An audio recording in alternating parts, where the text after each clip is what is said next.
everybody, popping in here before the episode to talk about something very important to us. It's an announcement. We hope it'll be important to you moving forward. So we've decided to retire the Topanga Collective name and keep that as the business name. But because of our product's name, which is Cinematography for Actors, which teaches actors the technical side of performance, we are going to, as of now, it should be on wherever you're viewing this, be labeled Cinematography for Actors podcast. And that is because it's just the most accurate to what we are doing and what we will continue to do with all of the exciting episodes we have planned. We wanted to pop in and talk about this because we didn't want to blindside you with a name change and not even talk about it. We're changing it. It's going to be the same. And it's here to stay. It's going to be better, actually. We are doing some cool things during this revamp period that you'll see in the new year. And we hope you like it. I'm sure you will. So welcome to the Cinematography for Actors podcast. All right. Let's move on. Here we go.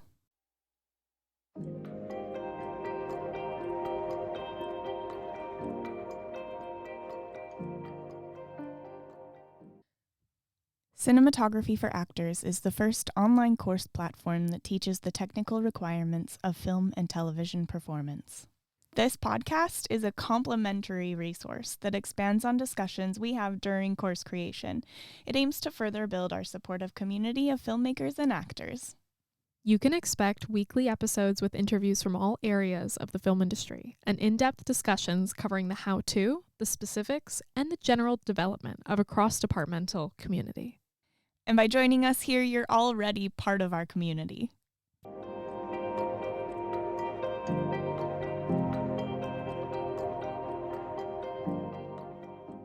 Hi, I'm Haley Royal. I'm Indiana Underhill. And we have an amazing guest today. He is the co-founder of ShareGrid, you may have heard of it, and also a cinematographer, first a cinematographer, and then the co-founder of ShareGrid, but holy cow, how impressive is that? It's Brent Barbano. Hello. Hey, did we you. pronounce that correctly? You did. Good job. Yes! I was a little worried second time around. No, that was great. I didn't That was do a great. remind. I know. So. I was impressed. That was impressive. Good. Yeah. Do you want to give him a pew pew pew? Yeah, Yes, why please. don't we find this horrible... Brent Barbano! Hey. I hate that I forever found this That's soundboard great. to use. I love it. It's just so random. Yeah. It's not a podcast if you don't have that. Apparently. Is that a piece of your beard? It's very possible. Whoa. Wait, what? There was a little black thing that I push off. It could also just be like the hair on my head. Yeah. No, it was beard hair. It was beard hair? Yeah. Wow. We was went thick. there. You scratched hard. It was thick. Wow. You got it in there. Yeah. You really got it. We bonded now. It's like I it's a whole nother know. level. I touched Can you your believe they facial just met hair. today? Wow. We just met. Yeah. Like an hour ago. Yeah. Touched my beard hair. Yeah. But I think more importantly, Brent and I have been friends for 4 years now. We met at his huge anamorphic party that he had after the ShareGrid lens test. Correct. And in summary, Tell us what the ShareGrid lens test is. I'm so upset that we lost. We're all of laughing because this. we talked about this for 30 minutes. Yeah. Yeah, it was. So when I was doing ShareGrid, Wait, first let's just get this in order this time because Sure. we have a second chance. What is ShareGrid? ShareGrid is an online platform for filmmakers and gear owners and renters to rent gear to and from each other. I haven't been asked that in a minute, so I'm rusty. I used to be able to Yeah, of with course. integrated insurance, right? Yeah. Right, so it's like peer-to-peer. Peer-to-peer Gear sharing. marketplace. Yes. That's yes, very yes, cool yes. because sometimes you can't afford to get it from like a rental house. Correct. Or it's Or the insurance. or the insurance, insurance. or you make an investment on some equipment, and then Yeah. Want to make it back. and it's really hard to make it back. Yeah. But one of the many things I'm very proud of is that the integrated insurance that we were able to pull off, because at the time there wasn't anyone doing online insurance the way that we built, and then we teamed up with Athos Insurance, who really changed the game. Like, they were the first to ever make online insurance so easy and affordable and like Yeah. dummy proof, because insurance is such like a boring intimidating word that you need so many things for too. It's like the rental house will be like, it needs to be $1 million and then 2.5 for this and that, and you're like, and they're open 9 to 5 Monday through Friday. Some of them still ask you to email and send fax, and it was an outdated process. So we teamed up with them and we built this platform so that when you're renting gear, you can buy a policy that's short term that's attached, or an annual policy that keeps track of how much you're renting, which is really cool. So that was a really, still is a really good relationship and partnership with Athos. So it seems like the inspiration for ShareGrid is pretty clear, but like what was your decision where you were like, we can make it happen? There's a lot of different points of view. There's a lot of different stories here. So I've been out here in LA for 15 and a half years, filmmaker, DP, director, like doing my own thing, obviously, own my own gear. And my story with ShareGrid is I was just shooting a documentary in 2013 in San Francisco about the share economy. So we were interviewing people from Lyft and people from Relay Rides, which is now Turo, people from Airbnb, like the co-founder from Airbnb. Because in 2013, it was starting to come around. Like people were starting to learn about this new way of doing business and new way of buying and selling goods and services. And so when I was filming the documentary, I was like in an interview filming the co-founder of Airbnb, and like the light bulb went off in my head. I was like, wait, this doesn't exist in the creative industry, in the creative space, especially with gear. Like I have friends who own a lot of equipment, and I own gear, and then it's also really hard to find gear that's affordable. So I was like freaking out because I just couldn't stop thinking about it and knew right away like I had something good. So I went back to LA and was like trying to work on the idea, and it was really hard to kind of figure it out because I'm not a tech guy. I don't know how to start a website or a startup. But I was like writing down like a business plan, if you will, and like the design and the name of it. And I didn't come up with the name. It was a different name. What was the name? It was terrible. I didn't know what to call it. So I just like made up like a placeholder. I called it Gear Rent, which is like the dumbest. Gear Rent. I knew it wasn't going to be the name. I just was like, I need something that makes sense that I can just tell people, and then I'll come up with the idea later, or the name later. Yeah. But there's no way I could have gotten, I wouldn't have gone that far on my own because I'm a filmmaker first. And so I've been searching a lot online for competitors and no one had been doing it. And then one day an ad popped up on Facebook for, this is the part where everyone gets confused, for an ad for ShareGrid. And I was like, oh, and I clicked on it and the website was done and it looked beautiful and it, looked like it had been built. And I was like immediately heartbroken because someone had beat me to it. They had a San Francisco area code, insurance. They promised the world, and it was like done. It was just like a sign up form for when they were going to launch. And so I gave up and was like super sad. And I always, when I tell people this story, it's like a really good learning lesson. 'Cause 2 weeks I went into like, not like depression, but I was bummed. I was like, I had something great. I was really, it's like something was taken away from you. Yeah, I was really proud of it. And it was, but it's so easy to just accept defeat and not put in the work. Because I knew what was ahead of me, which was going to be years of work. And then it's easy as a human to be like, oh, someone else beat me to it. Yeah, that sucks. Yeah, good for them. Like best of luck. But I couldn't stop thinking about it. I was really bummed. So I filled out the form one day. I was like, can I swear in this? Yeah. Well, I was like, fuck it. I'm going to email them.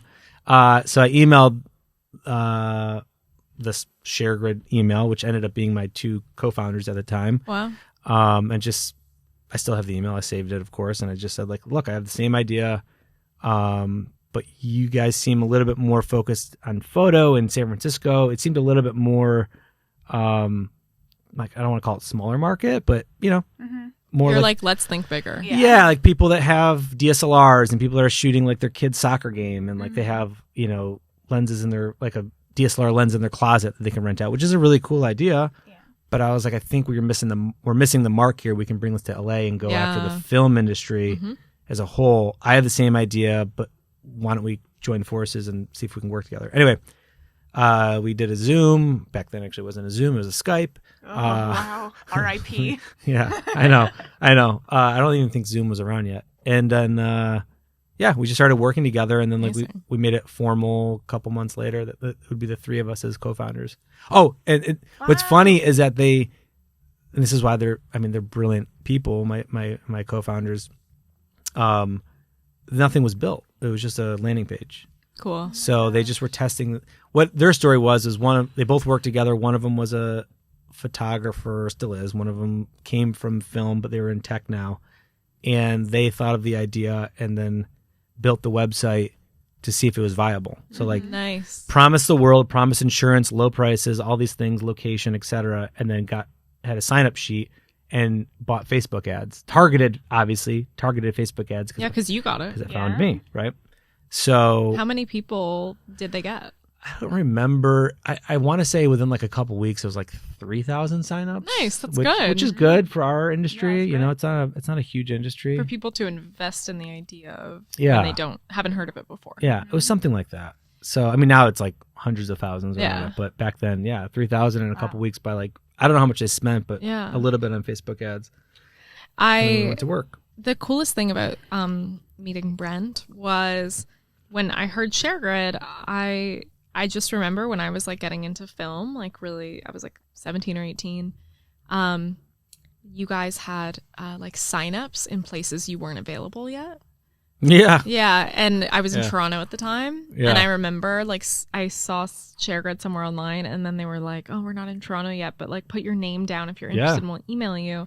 And it's really cool because like Brent and I wouldn't know each other for another, 5-6 years after that. But it's just like cute how like the world kind of connects because like little did I know that you were like behind that and starting it up. And you were probably like one of the only people on the team at that point because it was probably 2014. Oh yeah, it was just the 2015. Maybe there's 4 of us, so then there was a 4th that came in early. Yeah, and so it's cool that like my little name was in your program and we hadn't met yet. Yeah, and then we became fully fledged friends. Fully good friends. Yeah. That was a fun. I mean, we kept that data that informed us of where to go next. Yeah, we absolutely knew LA was the first place, yes, and then New York was second, and that's when Atlanta started to turn around. So then Atlanta was third. Yeah. But then after that, it was kind of like a crapshoot. San Francisco, Seattle, these like second tier markets, if you will, like Austin, and they have a creative industry, but it's not an LA or New York or Atlanta kind of thing. And so we always had that so that we could use data to kind of tell us where to go next. Like how many people, inventory, how much gear is in there. And that's kind of how we decided where to grow to next. And I want to link below the lens resource that you guys created. In summary, what is that? Just how we met. Yeah. So I was doing a lot of educational content at the time for ShareGrid. I was doing a lot of videos and coming up with different creative ways for like coming up with resources for our members. Free resources. Free. And my really good friend Mark LaFleur of Old Fast Glass was just a member on ShareGrid. He was a funny little side story and fun fact about ShareGrid. And Mark, the owner of Old Fast Glass, his profile on ShareGrid is #1. He was the first member ever on ShareGrid. Not me. I didn't sign up first because he's such a good friend of mine. He's like one of my best friends. He was always there. Like I would always like, hey, what do you think of this feature? Like and we'd get on calls and love it. Sometimes I needed him because my partners and I come from different backgrounds, so they maybe weren't up to par with certain things of how the industry works and how weekends or one day rental, things like that. Like people were like, what? Yes. It's 2 days. Like, no, but this is industry standard. Yeah. So Mark was always my ally to like bring in and be like, hey man, can you help me explain these ideas or features that you're experiencing? And so when we started ShareGrid and we started putting profiles in, because what we would do is on that sign up sheet that I signed up with, the 3,000 members, we created people's profiles for them in LA. So it was like as turnkey as possible. When I say we, I mean me. Yeah. I had like a spreadsheet and oh my gosh. And I was putting in everyone's like, Alexa Mini, or actually there wasn't even Alexa Mini then, but like their gear and made their profile and their profile photo. Exhausting. Yeah. But Mark was the first one. I made him the first one. Not like, oh, this is going to be a thing. It just happened. Yeah. And so like, I remember I'm not involved anymore with ShareGrid, but if I could go back into the data, he was like member number like 00001. That's so sweet. Anyway, so sorry, side story. Anyone that loves Mark and Old Fast Glass and ShareGrid, there you go. But Mark was a really active member on ShareGrid and had like a lot of really good gear. Yeah. Shocking, right? Because Yeah. he's got such an amazing inventory at Old Fast. But I was trying to come up with like an idea with Matt Duclos actually of doing like a little bit of like a lens test. Yeah. To just talk about the differences in qualities of different vintage lenses. Yeah. Mark was also trying to do the same thing, but was doing it a little bit bigger. He was going to rent a bunch of lenses that he owned. He was going to use the lenses he owned and then rent other ones and do like a kind of like a side-by-side comparison. And we were just talking because I was going to use some of his lenses for the thing. And he was going to talk to me with ShareGrid. And we were like, why don't we just do a lens test together? So we did a vintage lens test, which like, it's one of those things where like, you know, you have like a little shoot idea with someone and then it just balloons into this like huge thing. Yes. So it turned into being like 7 sets of lenses for a weekend. And the idea was very simple. We have a model under the same lighting conditions, same camera. And she does the same movements. The camera does pans and tilts, the same pans and tilts, all timed out perfectly so that when we display it, and if you go to the website, you can see how this works. I call it a quad player where you can watch 4 videos at one time of all different lenses and you can compare A, B, C, D different lenses at one time. Wow. Because the problem was that, and Mark can talk a lot about this, his frustration too was finding tests of any equipment online is really challenging because it's usually one lens or one camera under one circumstance and one lighting setup, and maybe it looks pretty. But what if you want to compare that to 2-3 other lenses or cameras or whatever? You're going to find someone else's video. So someone did a test in Australia and another person did a test in Ireland, another person tested in Texas, and they're all, it's like, that's not, it's not conclusive. You can't look at it and be like, compare. It's for sure that one. Yeah. That I need for this shoot. Right. Yeah. And it's all super subjective and everyone's like, this lens is a piece of shit. And everyone says, this lens is amazing. And it's like, it's all just like, it's just a lot of noise. Yes. And so we wanted to make like a comprehensive resource so that you can just compare A, B, C, and D without there being any debate. Not saying what's better, but just what do you prefer? Do you like this flare? Do you like how, you know, the chromatic aberration on this versus this, or when it opens up and it blooms, or what do you like or dislike, or what is best for your project? And price point is also a thing too to think about with these lenses. So when you play all 4 videos and you can pick different focal lengths and different lens, lens manufacturers or lens types, you can watch all 4 at one time and they're all in sync with each other. So when I'm doing this because the model looks left, looks right, and the camera moves around. It's all timed up perfectly. And you can pause it at the same time. So that was really cool. It was like a labor of love. It was not supposed to be that big, but it turned into a big thing on my partners. My business partners were like, what are you doing? I was like, just trust me. Like, it's gonna be great. Yeah, but also like we're nerds, like Mark and I, and then Kyle Stryker, who's a really good friend of mine too, he was the DP, and the 3 of us are like really close. And so we were just like having fun. Yeah. And Matt Duclos was there, of course. But it got a lot of success. A lot of people really used it. ASC DPs were using it. Chris Probes was there. We used his K35. No, we used Mark's K35s. I think Chris Probes came to the anamorphic lens test. I can't remember. But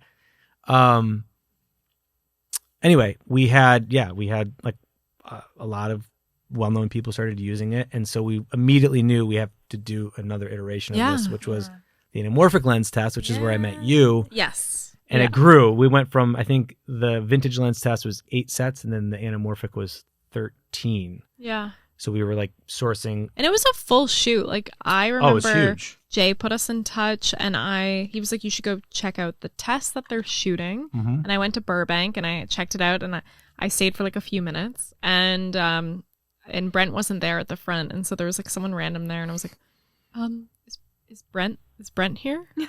And they were like, let me go get him. I think he just ran out. And I was I was running around like a madman. But he was so sweet. And he was just like, let me show you around. He had no clue who I was. He was just like, let me show you around. I'm like, okay.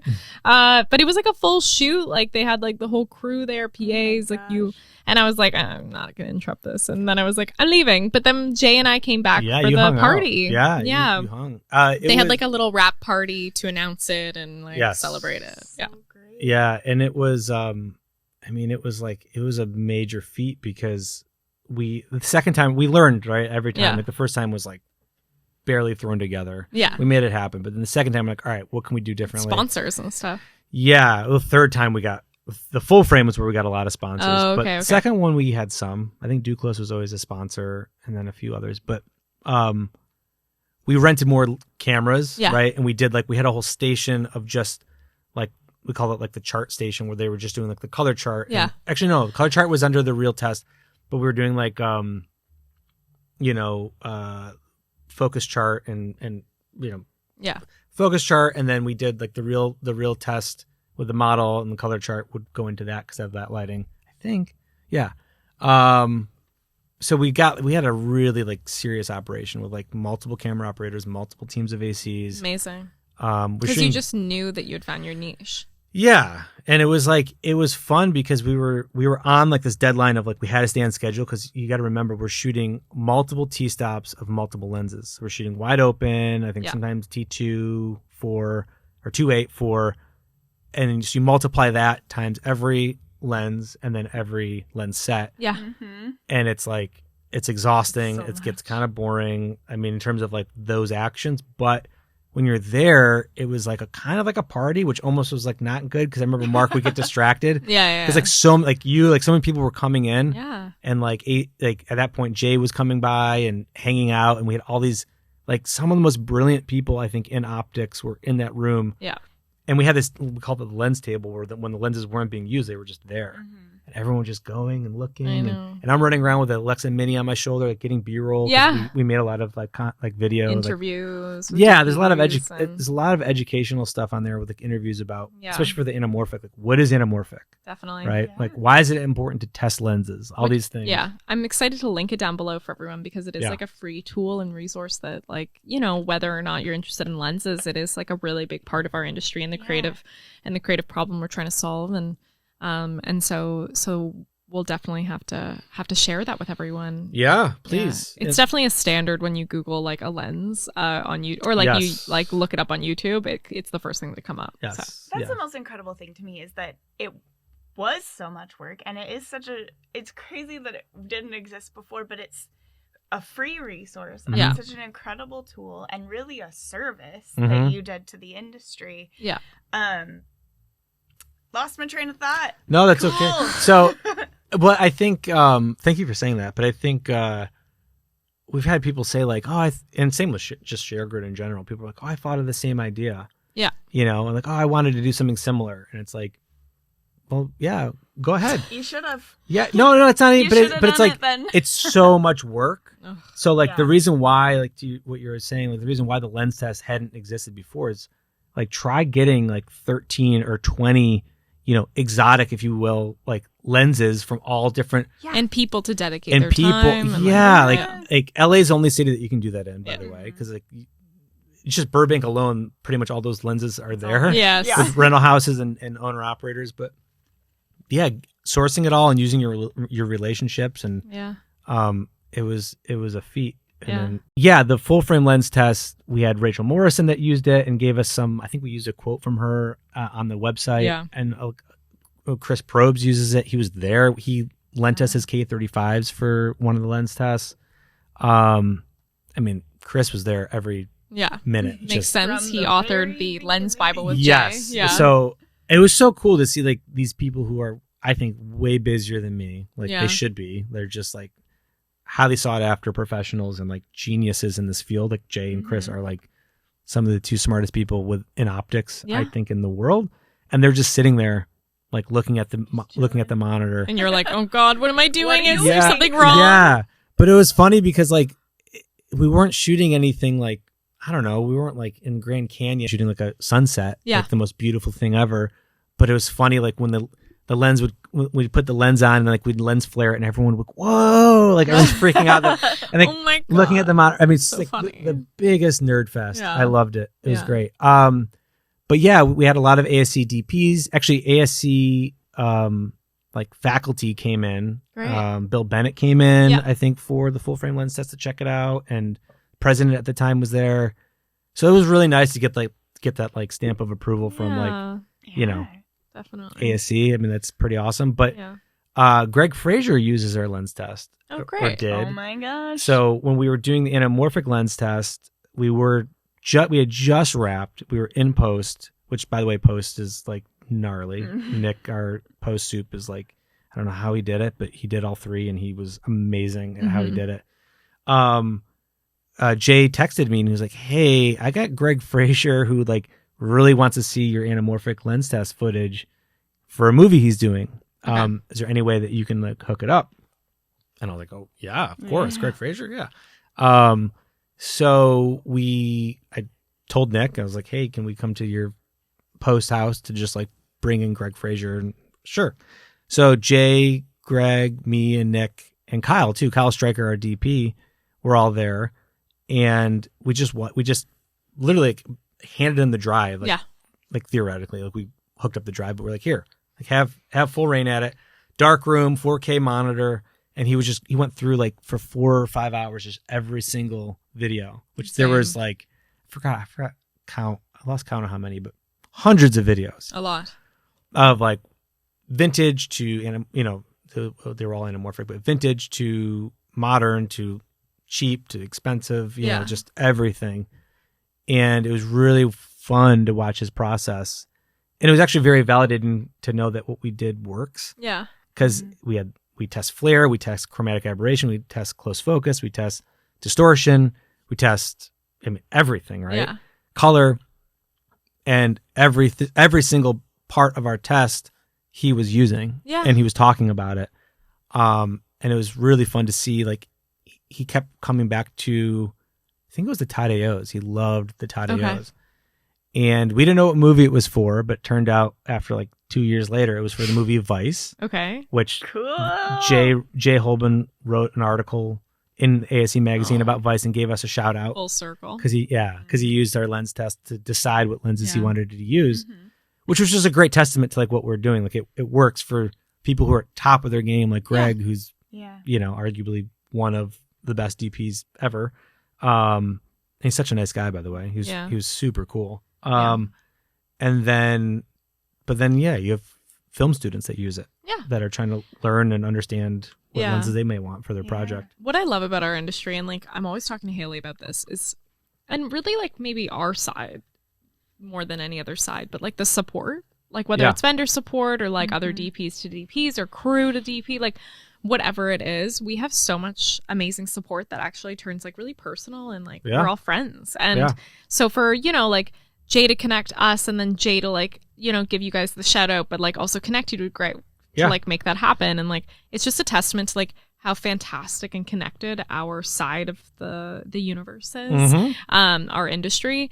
And like I knew from when I met Brent, I was like, we could hang. This would be good. Yeah. And so fast forward, 4 years later, and we're dancing salsa 2 weeks ago together. We were. I didn't step on your toes too many times. You did not. The other women I did though. Yeah. Thank you so much. Thank you. But yeah, no, I like called Brent and I was like, will you do salsa with me? Oh, would you? Like, so terrible. Yeah. Like, yeah, of course. Well, I'm like, I don't know how people are going to respond to like randomly out of the blue. We went for a gap for a while for not hanging out just because like life gets in the way. And so now we're making it more of a regular. We are. I've seen you more than most people. Oh, yeah. In the last couple of weeks. That's the way to do it, guys. Yeah. Same. Yeah. Good. I'm glad. These two people in the room are the people I see all the time. Yeah, no.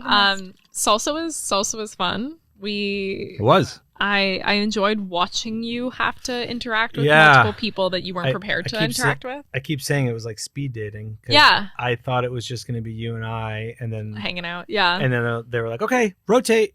Oh my God. And I was like, wait, what? Like 30 times. I was like trying to like stay with, I was like, no, I just want to embarrass myself with Inde, not all 12 women. I know. Every time I was embarrassing myself.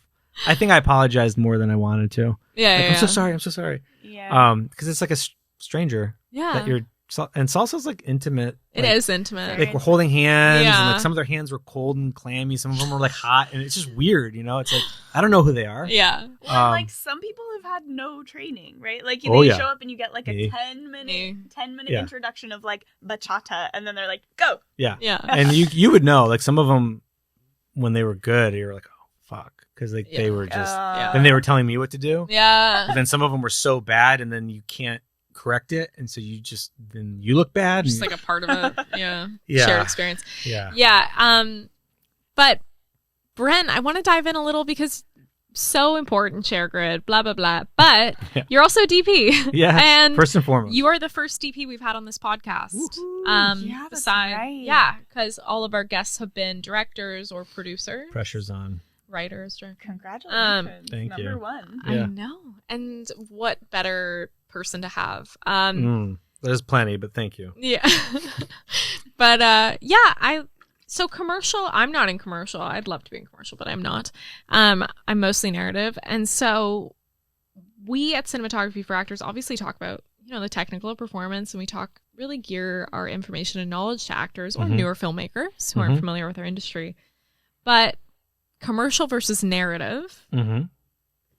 How do you interact with actors differently? Do you feel there's similarities, differences? Mm-hmm. The way you interact with directors and actors, your relationships to directors, anything that kind of like starts us off? Yeah, I think with commercials, they happen so quickly. Yeah. That the prep leading up to it is like you don't have a lot of time to get to know anyone sometimes. Yeah. Like in prep and features or narrative, there's test shoots and there's sometimes meetings, or depending on what the director wants to have happen.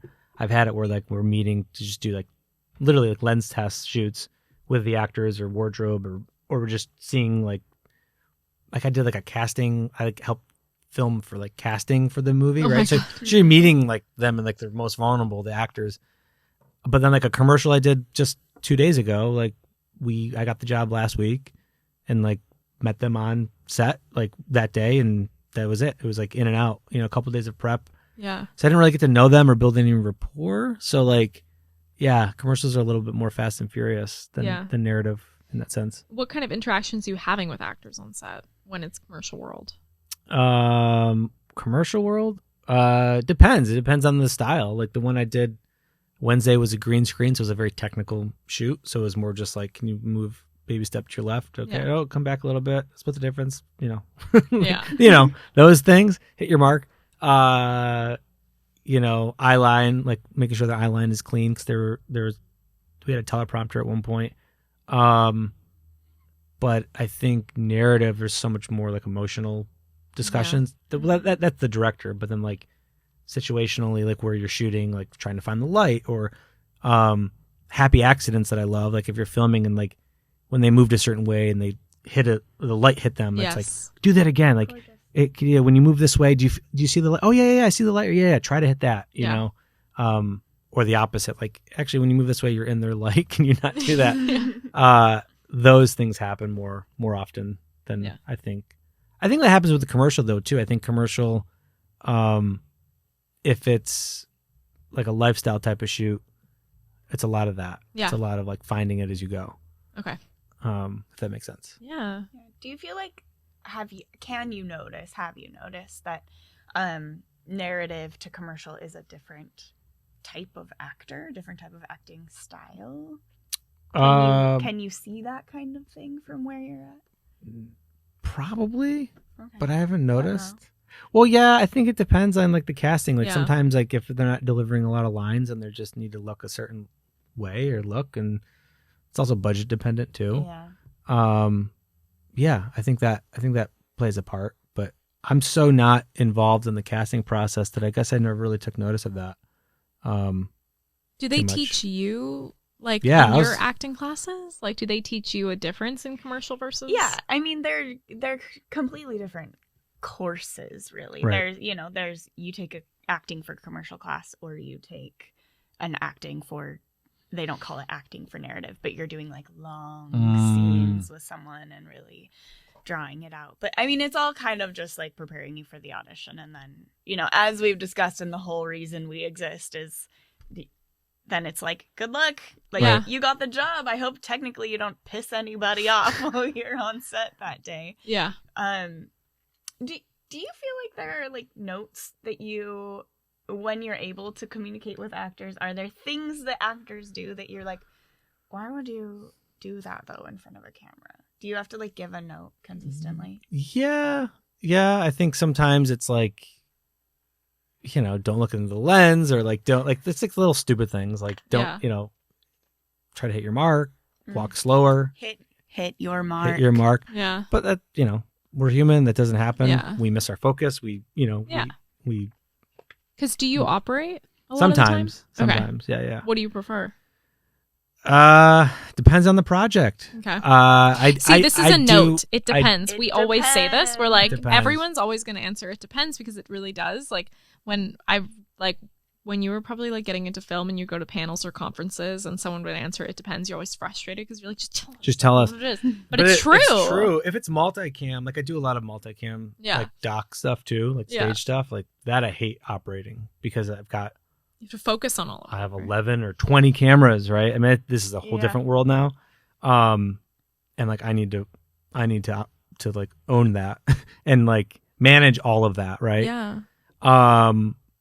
But if it's single cam, like I did a commercial on Monday, a couple of days ago, before the green screen one that I was just talking about, and half the day was gimbal. Yeah. So I had a gimbal operator. I don't gimbal operate. I'm one of those DPs that have never learned how to gimbal operate. Don't plan on doing it. Yes. And the second half of the day was handheld, like easy rig handheld, like lifestyle, like, and there was a stylistic choice by the director, which I thought was really smart for the piece. And halfway through the day, I was like, I think I can just have my gimbal operator do that. Yeah. But I was so kind of bored of like watching him get all these beautiful shots. And I just know what I want. So after lunch, I was like, no, it's my turn. Like, I'm taking the camera off gimbal, putting on the easy rig, and I'm going in. Yeah. And so I like it. I like operating in that way. But if it's a really technical shoot and there's a lot going on, being able to just help direct him or her, like whoever's operating for me, is like, oh my gosh, it's so easy. I mean, sure, it's not easy. It makes it easier. Yeah. So much more fun. Yeah. So it depends. Okay. Yeah.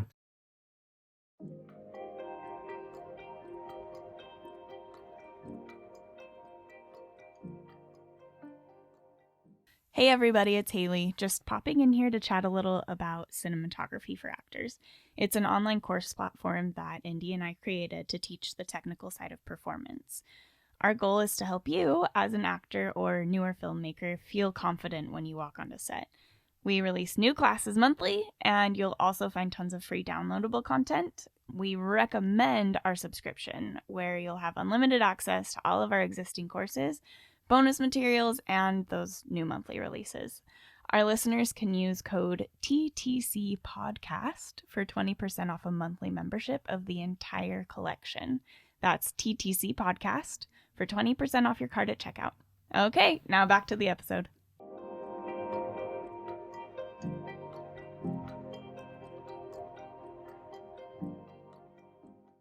When you get on set and you see an actor and start interacting or seeing someone interact with them, are there like red flags and green, like things you like to see that give you confidence for the day ahead? Yeah. Or things that you're like, oh no, this is going to be a long one. Yeah, if they don't know their lines, yeah. Learn your lines. I don't know. I guess I'm not too in tuned with like red flags, but like just obvious stuff. Like if they're late, Yeah. just like obvious, or if they're rude or they're stuff like that. I've had. Don't be rude. Yeah, don't be rude. That's the don't be rude. I do want to circle back a little bit about you saying if they're late. Because, I mean, we say that flippantly, I think, and it's like actors are commonly late. I didn't mean that. I didn't know that they were, but I mean, I've been on shoots where they are. Some actors are commonly late. And it's crazy to me that maybe they don't realize, but like, the day depends on when you arrive. Like, yes, like your delaying arrival time everything. on a call sheet has been meticulously Yes. calculated to make Throwing the day run everything smoothly. off. You gotta be there on time. Yes. Yeah. Also Yes. don't come super early. That throws things up. Come on time. Yeah. Yeah. I mean, you can come early as long as the first AD or like director knows that like you're not done yet as Right. a DP, that you're like, you Right. need that time. You got that time for a reason. Yeah. I mean, that's just what that comes down to. Just like, you know. Yeah. Or don't lie about you or like your appearance, or like I did a shoot with like it was a family thing, so there was like kids, and it was supposed to be like a mother and her son like playing in like the garden. Yeah. And it's supposed to be like it was like for a kid lotion commercial. Mm-hmm. And they were like going to be, I don't know, blowing with dandelions and like doing like lifestyle lens flare, like handheld, like just fun stuff in a garden. And the kid was a nightmare. Oh no. It's like he had never been on camera before and was just throwing a temper tantrum the whole time. How old was this kid? Like 2. And terrible. But he's an actor, and everyone was so pissed because they were like, clearly the mom knows this, and he probably does this every time. Yeah, doesn't want to be doing this. Yeah, but like you brought him to the shoot, and she's acting like oh my god, he never does this. Like we're like, okay, really? Right. And like the thing is, the kids are smart, and so he knew that if he threw a temper tantrum, all these strangers of like 50 of us would like give him attention. Yes. So he owned us, like manipulated the entire shoot and just owned us because he knew that we needed a scene. And so I don't know how we ended up getting our AD to stand in because he liked him. Mm-hmm. And then the two of them did a scene together. I kind of framed him out. And we just kind of suggested that it's a dad. Yeah. And that worked. But like as a DP, I was like, I had lit the scene to a degree. There was a great spot where the light should be. And of course, for whatever reason, anytime we put him there, he lost his mind. It's because we were telling him to go there. Yeah. Just out of, being rebellious, kept moving to where he wanted to go, which was like the C-stands were in the way and like oh my God. He was in the shade. It just wasn't what I wanted. It's so your like worst nightmare as a DP. So it's worst terrible situation for me. Director was like, what the fuck? Yeah. Yeah. I can't direct like couldn't even direct the kid because if he tried to, the kid would start crying because it was just like. Was this with Pete? It was with Pete. Oh. Yeah. 2-year-olds, man. Yeah. So you were saying Pete was one of the directors that really works on like an emotional front within commercial world with the actors? Brilliant at it. He's very, very aware of actors and their environment and making sure they're comfortable or making sure we set them up for the right scene or situation to deliver the best performance possible. So that must which have is been kind of difficult on him. Very hard, but he handled it beautifully. Yeah. And he handled dealing with the mom beautifully because I think inside he was furious. Like we all were like, what the fuck are you doing? Yes. But like your son doesn't want to be here. Why are you doing this? Clearly you're doing it for the money, but why'd you? Anyways, whatever. Yeah. So that's a whole other thing. But yeah, he did a great job, and he's always very good at that. And it's hard as a DP because there's a lot of times where like and this happens with any project, maybe a shot looked a little bit better, the lighting was better, but the performance wasn't there. Yeah. He'll always use the performance in the edit that's the best performance. Mm-hmm. And same with on set. Like I have to cater to what he feels is right for their performances. Which I don't think that I've worked with directors that do that, but Pete's really good about that. Do you think you change your lighting style based off of the directing style, knowing that Pete might like flow within the scene a little more because you want to cover your ass versus the precise nature? But he's thankfully very communicative about that. Nice. Like we talk about it in prep. We talk about it way before. Yeah. So he's thinking about that. He knows like we can't light this either budgetarily or time or whatever, or it's like we just kind of want to like go and find it. And so like maybe a couple things, but like we want to keep it kind of natural. Okay. So he tells me that, thankfully. So we have that kind of and Pete's one of my best friends. I'm talking about all my best friends on this podcast. Good. But he's one of my best friends from college. So like that's why we work in this industry is because we want to work with people we like and continue to work with those types of people. Yeah. So that makes complete sense. Yes. When you're on set, I mean, because I do this, when you're on set, what are the things that actors can hear us talk about now that you do to cover your ass if you know an actor's not making their mark, or they're not hitting their mark, or they're not hitting that light, or they're not they're doing something completely different than you thought they were going to be doing? Like rehearsal goes one way and then like shooting goes another way. What are some of the cheats that you have on set with you? Have cheats, Inde? I mean, it's something as simple as like, I will make like where their light is a larger space that they can enter. Or, you know, if they keep missing their mark, I'm talking to my operator being like, they're not going to miss it. We're going a foot now, like over this way instead. Like, you know, it's things like that. Or like, if they keep missing their mark and shallow up the field, we will stop down, not for an AC, but for them. Like things like that. But I wonder if in like the commercial world where things are more, I would say like particular sometimes about like the look that you have to get and based off the client, how you adapt in that scenario. No, you said it all right. It's just making those micro adjustments. Yeah. It's not like really, I guess they are tricks, but yeah, like. I mean, it's a trick for an actor because an actor doesn't know we're doing that a lot of the time because we don't want to make an actor feel uncomfortable. Like, we talk about all the time, like creating safe spaces for actors on set. Like that's all our job is at the end of the day. It's like, yes, create the visual, but also like create that safe space for the world that they can live in and perform in. And so it's a trick for an actor because it's like for them, they just think like, oh, we'll just continue doing what we're doing if no one tells us otherwise. And meanwhile, we're like, okay, well, we're going to make it work for you now because we're adapting our shot for that, you know? And it is something like lighting or camera movement or adding whatever it is we need in order to get the right visual cue. Yeah, I've done all of that. Yeah. I've lit more broadly. I've gone to a deeper stop, tell the operator, or if it's me, they're never hitting their mark, so let's move over here. Yeah, you talk out loud to yourself. They're not hitting their mark. They're not hitting their mark. Brent, let's move the fuck over. No. I guess I'll just do this. Yeah, exactly. No. But also there's that dialogue too where I will say something to them. I think it's also important to have that rapport where I can just talk to the actor and say, hey, you know, like you're not hitting your mark. How do you do that? It depends on the rapport. Like if I don't know them, or if it's like a touchy, I don't know, you just feel it. If you know you shouldn't, always go through the director. Yes, well, that's the thing. It's like, at what point and what directing style, because it is dependent all the time on like, what is it the director where I have to like say it out loud by looking at them, but the actor can hear it. No, I don't do that. You don't do that. No. I have directors that prefer that I do that because then it still looks like it's going to the director. Oh, got it. No, I always try to, because then I don't want to like out them. I don't want to embarrass them that like they're technically not doing something right. Yeah. So I'll just, it's all those things, like those little things where I tell the director, like, hey, they keep, you know, could we just get them to make sure that they hit their mark, or, you know, their eye line's a little off, looks like they're looking into the lens, like, and the director might look and say, oh yeah, I think you're right, and then they do it.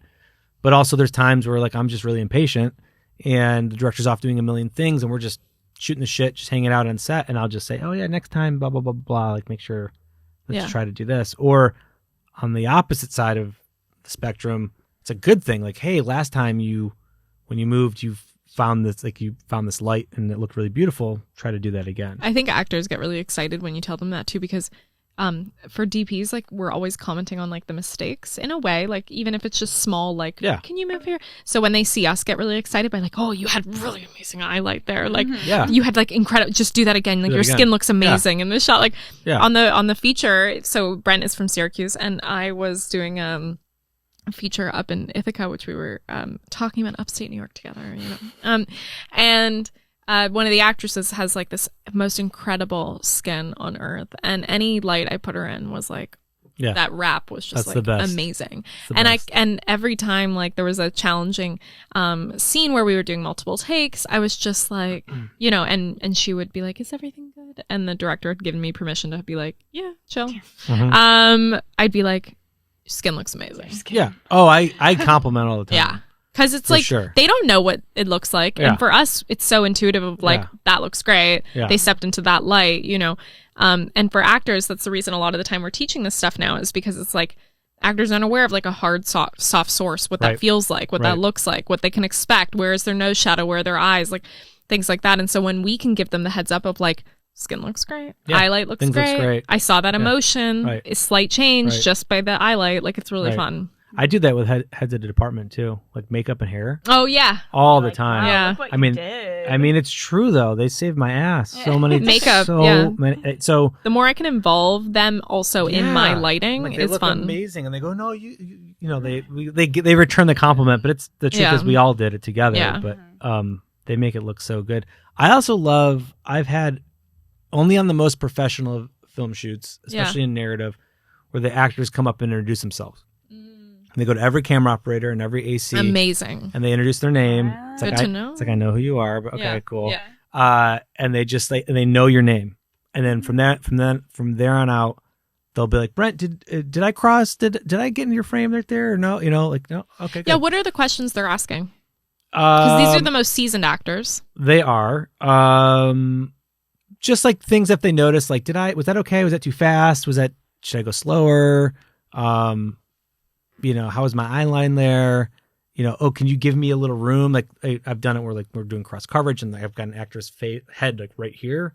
My camera's right behind them, and he's moving a little bit, and so he wants some room. I mean, it's all of that. But I love that. Like, I'm terrible with names, so to hear like a semi-celebrity like remember your name for that scene and ask you to.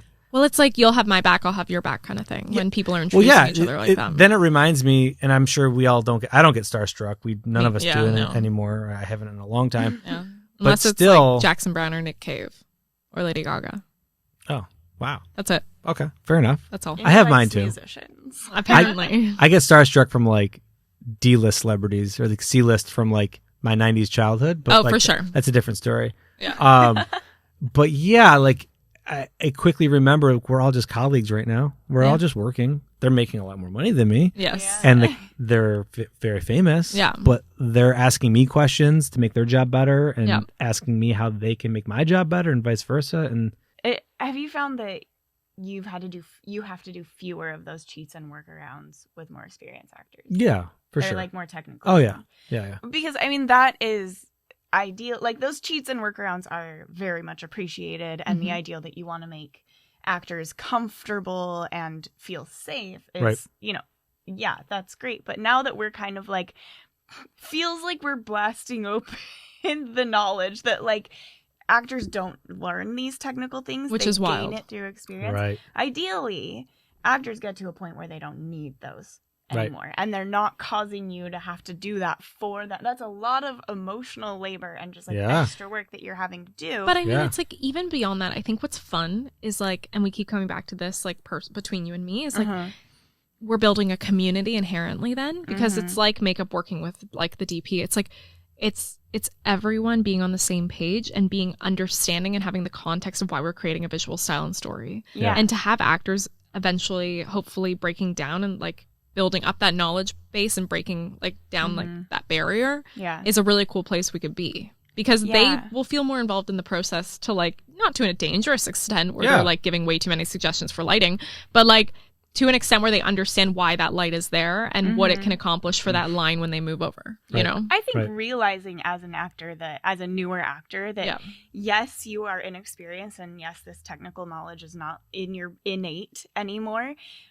Understanding that the crew is supporting you in that way and working around you and he's still going to make you look good even though you may be screwing up a little bit. Yep. It's not something you want shared with you on set, but kind of understanding that is going to happen at first can be such a supportive feeling and will help you perform better and grow better. Yeah. And it's not necessarily something you need to be embarrassed of because it's been happening since the dawn of time. Yeah. It's just now we know that's happening because we know there are things we're not learning in school. I have a funny little side story for us that I don't think I've told before. Let's hope not. Because I love when things start like this. Yeah. When I was like I was a photographer before I was a cinematographer, and I was working for Flash Stock, as I told you, which was like a custom content thing where they would send you online briefs, and then I would fly to a country and like shoot a thing. And it was one of my first video jobs with this company, and I was probably like 19, and I was living in Buenos Aires, and they flew me to Barcelona to go to Camp Nou to do BTS for a commercial with FC Barcelona. And I like had my 5D, and I like didn't know anyone, and because it's all like online. Right. And I show up, they give me the contact and the call sheet, and I show up, and I was like just doing BTS for the whole day, but it started at like a green screen setup where they were doing promo content, and they want BTS the promo content, which is all just like green screen and the players showing up. But I didn't know the industry, so I didn't understand that, you know, you only get normally like 5, 10, 20 minutes with these big stars because they have so many things to go to. Oh, yeah. And I'm not a sports person. And so I showed up, and I was like, oh my God, like they're already here. I need to start shooting them. So I'm shooting like the whole FC Barcelona team, like all these famous players, and stuff. And then they're like, okay, the stand-ins can leave. Let's bring in the real. Oh my God. And so the majority of my first like memory card was on my 5D was Some stand-ins. Oh, that's amazing. Where, well, they were like lighting, just trying to get the lighting right so the players can stand in and get it. But if they're actors, you should give them that footage. I know. I should. But I just remember feeling so stupid because I was just like the difference between like a stand-in and an actor, and just like being aware of like, because the difference was like the stand-ins were very much like, is this good? And they were like testing all the lighting angles, and that was like an hour and a half. Then we had like 5 minutes with like the big players. Yeah. Oh yeah. And they like knew exactly what they needed to do. Yep. And it was just like a series of like, okay, and repeat, and then like, yay, and then yay. And they're just so seasoned and out. Yep. And it was like a really cool first learning experience to be like, oh, there's like a real difference here, you know, in the way that people interact, because the players didn't need a brief. They knew, they stood on their spot and they did the thing. Yep. And they nailed it. Yep. Yeah. The thing I did a couple days ago was a green screen shoot, and it's on camera personalities, and fuck, they're so good. They're just so good. Like they memorize lines so quickly. Yeah. And they take directions so well. Yeah. I mean, there's something to be said. I'm not trying to take away from being an actor in narrative or in commercial, but when you're like an on-camera personality, like that talent of just being on and not even stuttering or missing a line, it's just like, it's crazy talent. It's like, it's like next level. Yeah.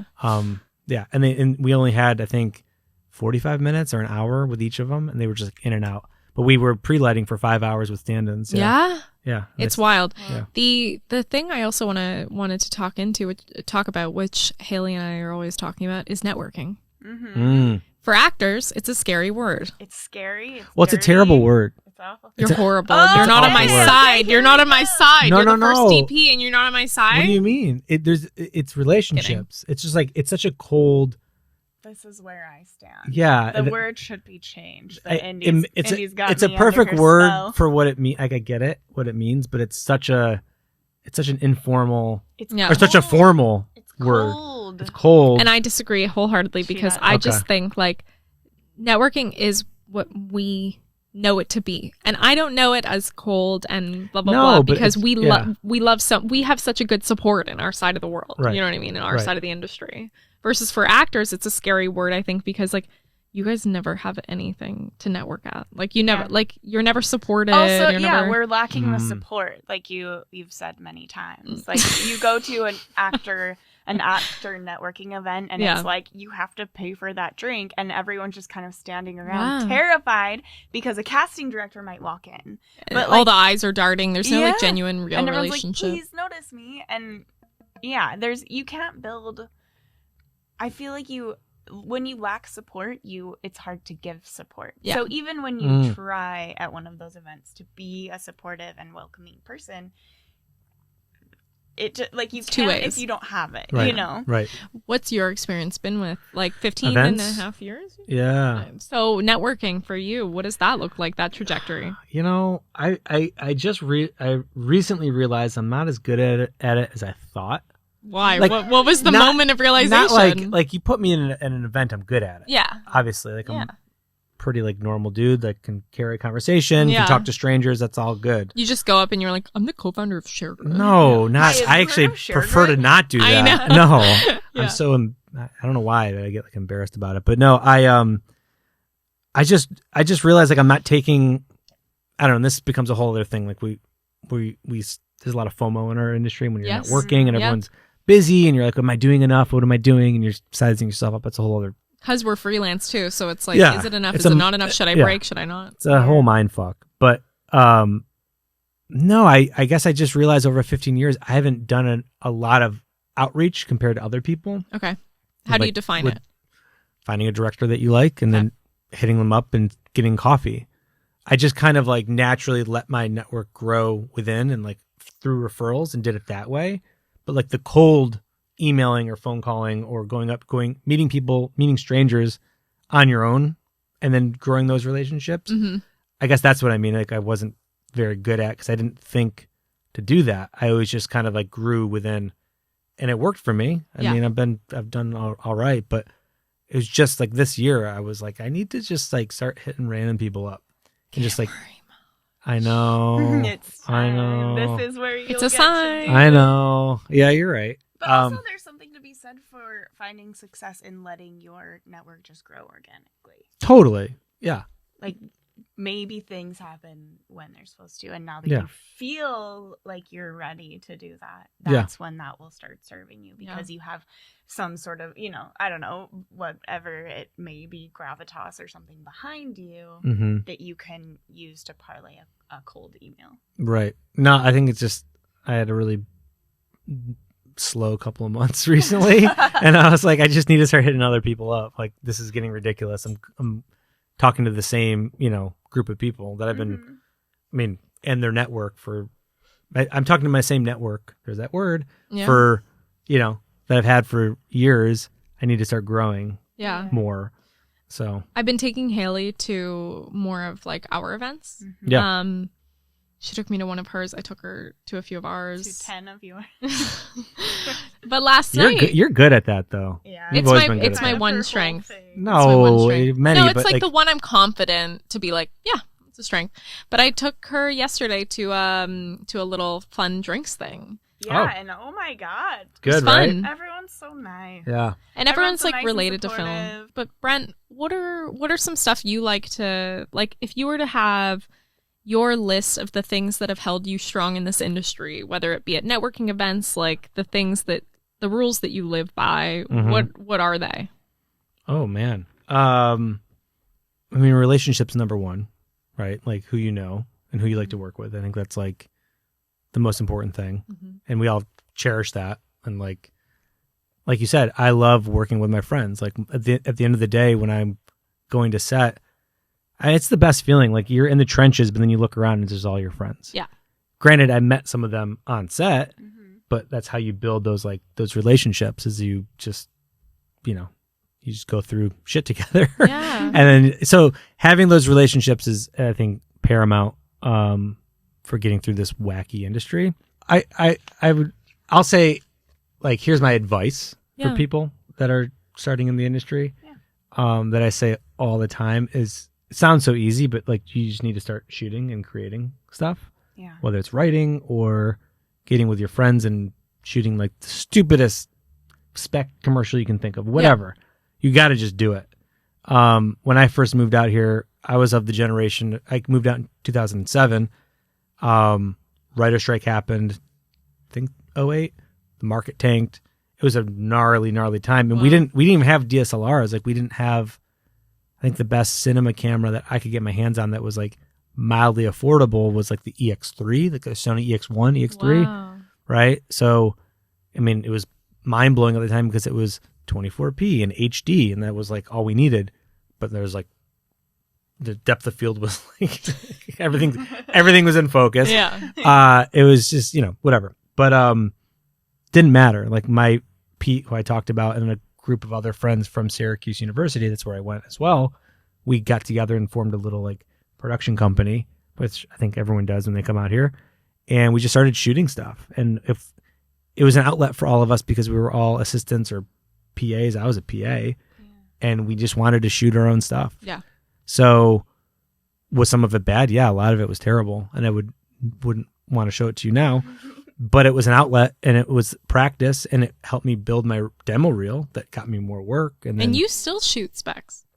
Yeah. I just did a fashion spec during that, like what I was mentioning, the 2 months that were slow this summer. I shot a fashion spec that I need to get back to it in post. I kind of put it off for a second, but oh yeah, I'll always do. Yeah. Yeah, for sure. or like a short. Like I might shoot a low budget short. I feel like you should probably have Haley in a spec sometime. Yes. I would love that. So do I. She's great skin. I feel like that. I can see that. To just shoot. You gotta create, and don't worry about it. What about as an actor? Who would you reach out to? You think? I think you need to find technical people. So find a DP and a director, or I've seen where actors and actresses just write their own thing. Yeah, which I think is brilliant. If you like have a spec or you have a scene, I tell us to DPs too. Like if you have a cool scene or an idea, shoot it. Who cares if it's not a full project? No one needs to know. Yeah, just put it. No in one's your reel. gonna ask most of the time. And if they do, say, "Oh, it's tied up in post," or "I never got the footage, and this is all I got is this," whatever. Yeah. Yeah. If I've done this too, where it's like my work is all interior. Yeah. Or it's all very technical, and I need some like lifestyle, flowy, like outdoor stuff, whatever. And then I go and shoot something, and it's just my own project. So okay. And where can we find you? My website, www. I don't know why I'm saying www. Brent Barbano. World Wide Web. I know, the World Wide Web. BrentBarbano.com. Instagram? Brent Barbano. BrentBarbano. Should people slide into your DMs? Sure. What kind of questions do you want people to ask you in your DM? Yeah. Let's work together. That's hey, not a question. You like that one? Hell yeah. I mean, I may not want to, but if it sounds mean, but like, yeah, for sure. Circumstantial, yeah. Right. You seem cool and your stuff looks good. I always want that. Okay. I always want to collaborate. Yeah. Big or small, doesn't matter. All right. Special invitation from @Brent Barbano. Uh-oh. I'm going to get flooded with calls or messages now. Final request. Okay. Can you please sing us out? Oh, goddamn. Is this a thing? Yeah, it's a thing. We got everyone to do it. Did I miss this? We have to sing? Yeah, it's just like a little thing. We have to sing. I was not ready for this. Whatever you want, whatever you've been practicing in the shower, it can be like, it's like 4 or 5 seconds, 10 seconds max. Do you need us to sing with you? Yeah, give me like inspiration. What do you need? Can you sing like some Italiano song? Like Mambo Italiano? I can sing like, because I'm going to New York next week, Syracuse, so. Yeah. It's up to you, New York. New York. Yeah, there we go. Thanks everyone for listening. This has been Brent Barbano, co-founder of ShareGrid, good friend, Salsa partner extraordinaire, and most importantly, a fantastic cinematographer. Thanks everyone. Thank you, Brent. Thank you. Bye. Bye.